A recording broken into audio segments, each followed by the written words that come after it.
So a curve, this is 2021 ADMA Paper 2 question 11. A curve has an equation y is equal to 3x plus 3 cos x.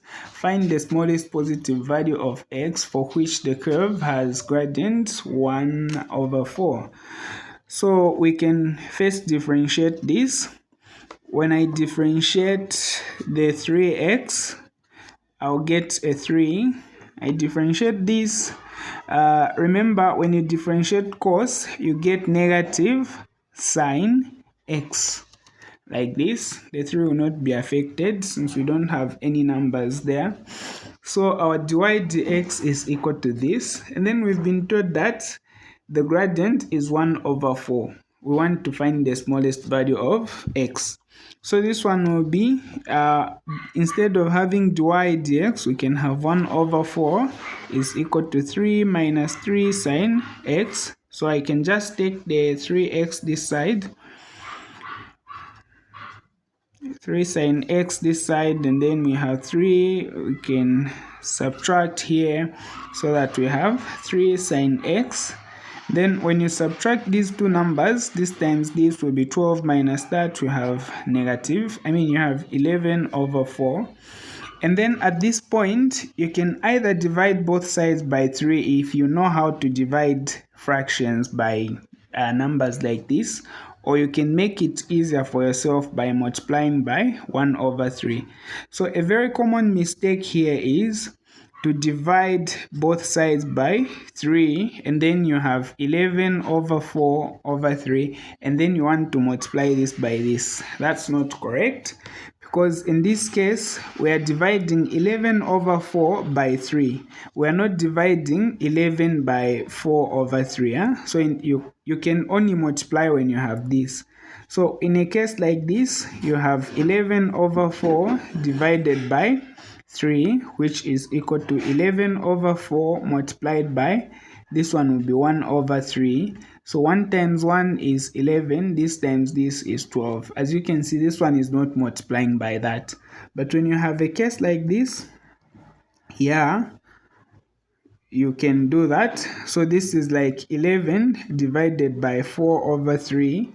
And then you have 11 multiplied by 3 over 4. Remember, you reciprocate and change the sign to multiplication. And then in this case, yes, you can multiply, but not in a case like this. You are dividing 3 by this, not 11 by 4 over 3. So when you punch this on your calculator, you get... this is 1.1597. Make sure that your calculator is in radians. This is calculus. We don't use degrees in calculus. Then you can round it off correct to 3 significant figures like this, and you are done. Remember, they just want the smallest value of x, so you don't need to look for quadrants, you don't need the alpha, you don't need this or that. You just directly punch it on your calculator.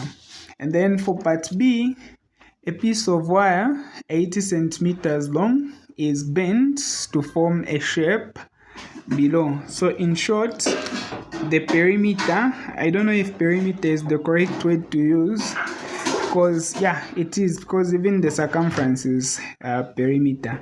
So in short, the perimeter here is 80 centimeters. So that means when I add all these variables, I should get 80 centimeters. And then the curved part is a semicircle. This curved part is a semicircle with center O, this one there, and the two corners are right angled. These two corners are right angled. And then given that pi is equal to 22 over 7, show that the area of the shape is given by this y is supposed to be here. Show that the area of the shape is given by a is equal to 80x minus 47 over 7. So let's do that.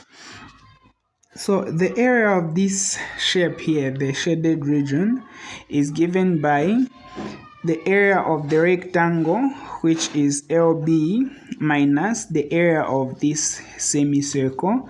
So because this is half a circle, you have to write a half in front, and then the area of the circle is given by pi r squared, like this. So our A will be, our L is 2x multiplied by our B is y, minus half. Our pi is 22 over 7. Then our radius is x. So you can say x squared. So let's just reduce the numbers and multiply. So this times this will be 2xy, and then minus 11 over 7 x squared. So as you can see, this does not look like this. So that means there is something else you need to do, and that something else you need to do is to get rid of the y there. So to get rid of this y, you have this fact here. You have this fact. So you've been taught that the sum of, or maybe the length of the wire is 80 centimeters. So when I add the y, let's just say perimeter is equal to, when I add this y to this, to this, to that, I should get 80 centimeters. So we shall call this our CI, our circumference. So our P is 80 centimeters. And then we can have our y there. Y plus y is 2y. And then we have 2x. And then the C, which is the perimeter of the circle, this is half. Remember, this is half a circle. And then the perimeter of the circle is given by 2 pi r, like this. So you can just do this. And then we have 80 is equal to 2y plus 2x, and then plus pi is 22 over 7, and then our radius is x. So we can add these two.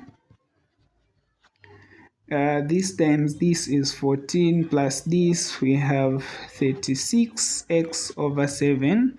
Then we can make y the subject of the formula, or maybe 2y, whichever you want to make. So when you make 2y the subject of the formula, you can substitute the 2y there. But to minimize confusions, I'll make y the subject of the formula, over 7x. So I'm going to multiply both sides by 1 over 2 just to minimize mistakes. So this and that will go, and then y will be equal to, this times this will be half of 80, which is 40. Then this times this will be 18 over 7x. Then we can substitute this in there and say a is equal to 2x. Where we have y, can just put 40 minus 18 over 7x. So if you decided not to make y the subject of the formula and made 2y the subject, then you can just write this as 2y multiplied by x and substitute the 2y into this. But some people may find that challenging, so I've decided to avoid it. So now let's simplify this and see if we shall get this. So we have a is equal to this times this is 80x. Good, we have something like that. Then this times this will give us negative 36x squared over 7. Remember, we have an x here and an x there. Minus 11 over 7x squared. And then 80x. So these two are like terms, and they have the same common, they have the same denominators. So this will be a 7. This plus this, we have 7x squared as required. So as you can see, this is what we have. We have 80x minus 47 over 7x squared. So we have shown. And then lastly, given that x can vary, find the value of x for which a is stationary. So to do that, we know that a is equal to this, and then x can vary. So we can just find dA dx and then equate it to 0. Remember, at the stationary point, dA dx is always equal to 0. So dA dx will be, this one will be 80 minus, when you differentiate this, you have 2 multiplied by 47 over 7x, and then you can simply equate this to 0 and solve for x. So given that x can vary, find the value of x for which a is stationary. Yes. So our dA dy, I mean dA dx is 0. So we have this. This times this will give us 4 times this will be 14. I mean 2 times 7 will be 14. And this times this will be 8. So we have 94 over 7x. And then you can just collect the like terms and solve for x. So I can just take my 94x this side over 7, then this is equal to 18. So let's just cross multiply and solve for x, or maybe let's just multiply by 7 over 94, 7 over 94. So this and that, and then before multiplying, maybe we can just use some common factors there. Okay, let's just multiply first and then reduce the final answer. So 7 times 9 is 56. So we have 560 over 94.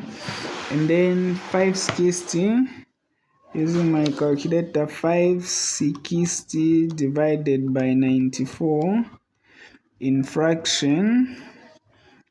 This will be 280 over 47, and we are done.